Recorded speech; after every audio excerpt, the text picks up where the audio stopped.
அது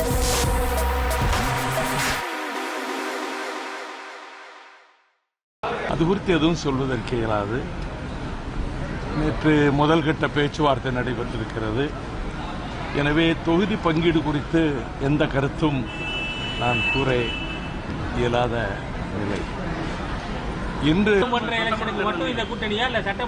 நான் அறிவித்திருக்கிறேன், திராவிட இயக்கத்தை பாதுகாக்க இன்று இதுவரை இல்லாத அளவுக்கு வருகிற சனாதன படையெடுப்பு, தமிழ்நாட்டின் தன்மானத்துக்கு விடப்படுகின்ற அறைகூவல், திராவிட இயக்கத்துக்கு விடப்படுகிற அறைகூவல் என்ற வகையில் திராவிட முன்னேற்ற கழகத்திற்கு பக்கபலமாக இருப்பது என்று எங்கள் இயக்கம் கடந்த ஓராண்டுக்கு முன்பே முடிவெடுத்து அதன்படி நாங்கள் செயல்பட்டு வருகிறோம். எனவே இந்த கூட்டணி என்பது அதில் நான் ஏற்கனவே உறுதிப்படுத்தியிருக்கிறேன். திராவிட முன்னேற்ற கழகத்தின் தலைமையிலான கூட்டணியில் நாங்கள் இருக்கிறோம். நான் எச்சரிக்கை விடுக்கிறேன்.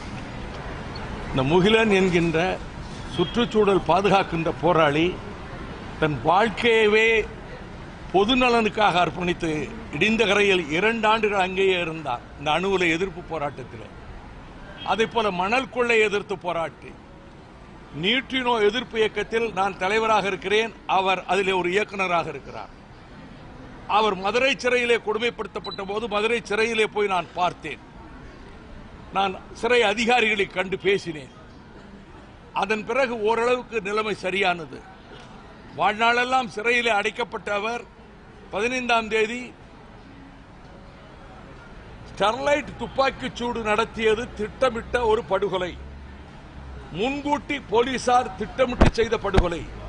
இதை உச்சநீதிமன்றத்தினுடைய நீதிபதிகள் நாரிமன், வினோத் சின்ஹா அமர்விலே சொல்லியிருக்கிறேன். premeditated cold-blooded murder by the police. 2300 பக்கங்கள் அடங்கிய அறிக்கையை ஹென்றி திபேன், 3 முன்னாள் உயர் நீதிமன்ற நீதிபதிகள், 3 முன்னாள் டிஜிபிக்கள், 2 வழக்கறிஞர்கள், 2 ஃபாரன்சிக் எக்ஸ்பர்ட்ஸ் வைத்து ஒரு வாரம் அங்கேயே இருந்து தூத்துக்குடியில் துப்பாக்கிச் சூட்டுக்கு ஆளான எல்லா குடும்பங்களும் அந்த இடங்களையும் பார்வையிட்டு அதில் 2 சொல்லி இருக்கிறார்கள். ஒன்று, ஆர்ப்பாட்டக்காரர் போராட்டம் நடத்த வருவதற்கு முன்பே போலீசாரே அங்குள்ள வாகனங்களுக்கு தீ வைத்து விட்டார்கள். எனவே நடந்தது எல்லாம் நெற்றியிலும் மார்பிலும் குண்டுகள் பாய்ந்திருக்கிறது. ஒரு திட்டமிட்ட போலீசார் நடத்திய ஸ்டெர்லைட்டுக்காக நடத்திய படுகொலை என்று 2300 பக்கங்களில் அவர்கள் சமர்ப்பித்திருக்கிற அறிக்கை. இதை நான் சுப்ரீம் கோர்ட்டிலே சொல்லியிருக்கிறேன். இதைத்தான் முகிலன் அவர்கள் இன்னும் சில புகைப்பட ஆதாரங்களோடு, ஒரு இரும்பு ஏணி வைக்கப்பட்டிருக்கிறது, அந்த ஏணி யார் கொண்டு வந்து வைத்தது, அந்த சிசிடிவி கேமராவை போலீசார் உடைக்கிறார்கள். அங்கே ஒரு ஐஜி வருகிறார், சைலேஷ்குமார் யாதவ் என்று கருதுகிறேன். அதுக்கு அடுத்து ஒரு டிஐஜி வருகிறார். இந்த பெயர்களை எல்லாம் குறிப்பிட்டு இன்னும் இது குறித்த முழு ஆவணங்களும் எங்களிடம் இருக்கின்றன. போலீசார் போராட்டக்காரர்கள் வருவதற்கு முன்பே சுட்டுக் கொல்வதென்று முடிவெடுத்திருக்கிறார்கள் என்ற உண்மைகளை வெளியிட்டார் 15ஆம் தேதி மத்தியானம். அன்று இரவு நாகர்கோவிலுக்கு போகிற ரயில் ஏறி மதுரைக்கு போகிறார். நள்ளிரவு 1:15 நிமிடம் வரை அவருடைய அலைபேசியில் பேச முடிந்திருக்கிறது.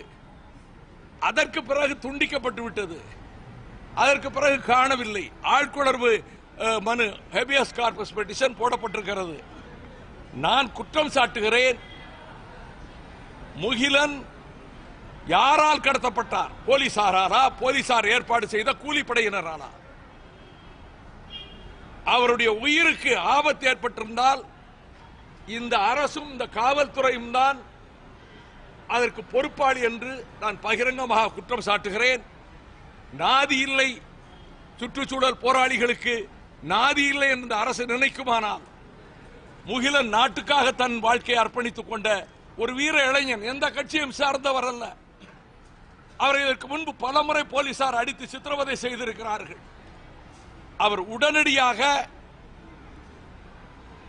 எங்கே மறைத்து வைத்திருந்தாலும் அல்லது துன்புறுத்தினாலும் அவரை கொண்டு வந்து அரசு ஒப்படைக்க வேண்டும். இல்லாவிடில் இந்த பிரச்சனை சாதாரணமாக போகாது. இதை மக்களிடம் எடுத்துச் செல்வோம். முகிலனுடைய உயிருக்கும் அவருடைய